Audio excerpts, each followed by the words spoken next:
As the name of the program suggests, we're usually profiling the collection inside Stahls. Today we're outside Stahls for the 2025 Orphan Car Show. Don't worry, by the end of the day, all these cars will find a new home.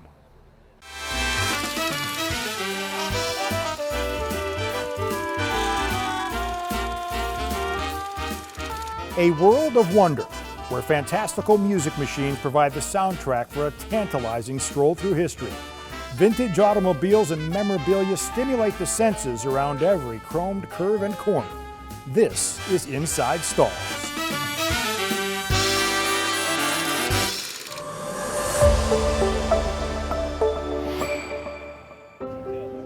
I have to admit, this is the saddest show I've ever been to. All these orphan cars looking for a home, and it's a shame because they're all so cute.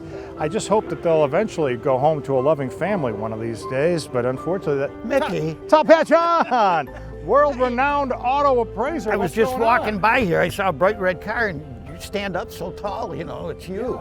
Yeah. Orphan. Yeah, orphan cars. Yeah, they don't have a home. They don't have a home. But they have an owner, and they have age. And here at Stahls today, this is the first Orphan Car Show that used to be in Ypsilanti. They brought it here. Yeah. And orphan cars are cars that are no longer made anymore. Oh. See, like this little Fiat Topolino? Yeah. Well, that's you know, they used to make race cars out of those. And Mr. Dan Becker owns that. Oh. But that car is, it's an orphan because they don't make them anymore. Oh, so somebody does own it. Yes. They do have a home. Yes, it does have a home. That makes a lot more sense.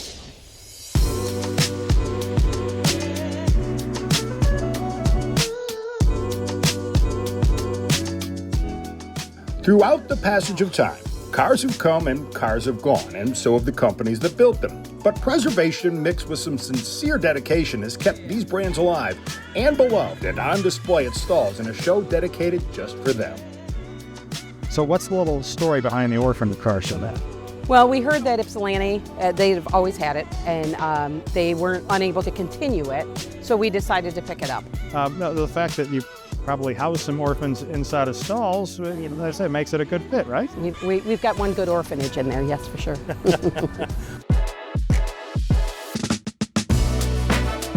A car like this Tucker that calls Stahls home checks all the orphan boxes.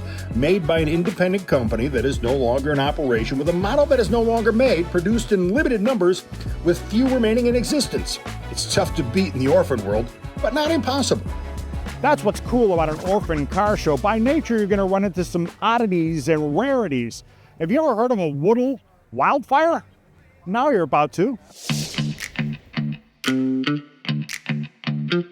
It's a fiberglass American sports car that was made in the early 50s. After the GIs came back from Europe, they wanted a sports car. Well, a car dealer wanted one, so he looked around. He couldn't find a good American one because there wasn't any. So he built his own car, had a boat manufacturer make him a fiberglass body, had a chassis built, put a Willis drivetrain in it, and he made an American sports car. As short-lived as it was a pretty popular car for the time, wasn't it? It was. It was involved in TV shows, magazines, everything back in the 50s. What is the story behind the car? My grandfather had one just like it. I looked over 20 years to find one just like his. I bought it, I took it home, had it transported home, and started a 5-year restoration on the car.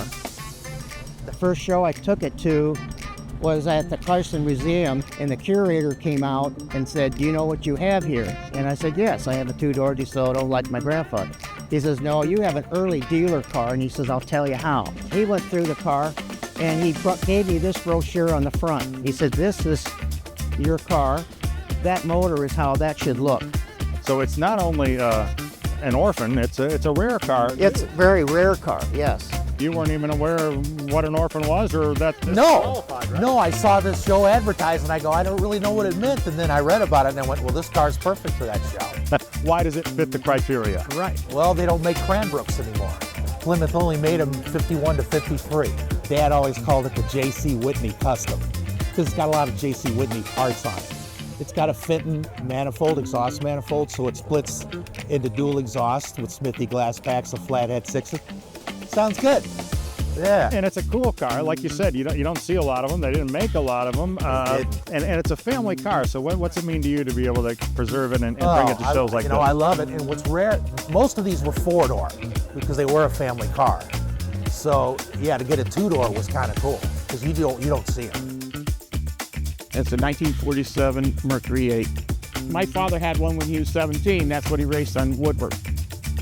And that's what he took Mom out for their first date in. The car itself is great, but the stories that went with it are better. My sisters will all come over. They'll be barbecuing in the backyard. They hear it start up, and they know we're going to get ice cream because that's what Mom and Dad would do. So we call these orphan cars because they're no longer technically made, but this has always had a good home. Yeah, this one has. It's got a good home. It always will. It's just basically had been in the barn for about 40 years. Not since, hasn't moved since Carter was president. I thought for sure I was going to have to redo the paint, but I cleaned it up, got it waxed, got it buffed up, and that's the only thing that's really left that I have not done is the paint. So other than that, it's a full mechanical restoration. I've done the engine, brakes, anything that's mechanical has been redone. So you've even dressed the part. Actually, yep. So 1948 is the year of the car. Does it help influence the judges if you're in full costume? You can judge in that show, but I don't really care. I mean, I just want to display it. With awards on the line, the judges had their work cut out for them. The condition of these orphans was as varied as the brands represented, increasing the degree of difficulty selecting winners for each class. They made a Silver Hawk and a Golden Hawk. This was more like top of the line? It was the top of the line. They made 4,100 of them, and they say that there's only about 600 of them left. Bob, is there something unique when it comes to judging orphan cars in particular?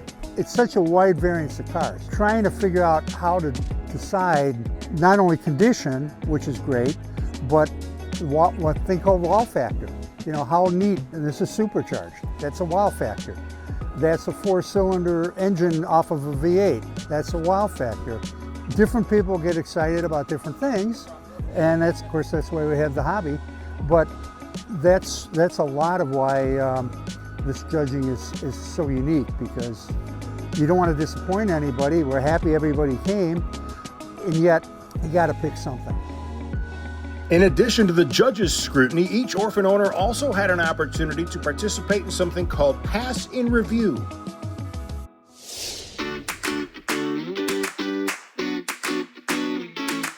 All right, here's the Plymouth Belvedere Sport Fury. It's a convertible from 1963, owned by Susan Simonson.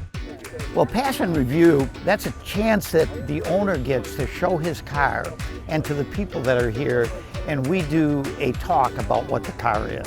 So when the owner drives it up, we get a chance to have him introduce himself and explains to us a little bit about the history of the car. So it's a little added element to the show today. Absolutely. What does this have for a drivetrain?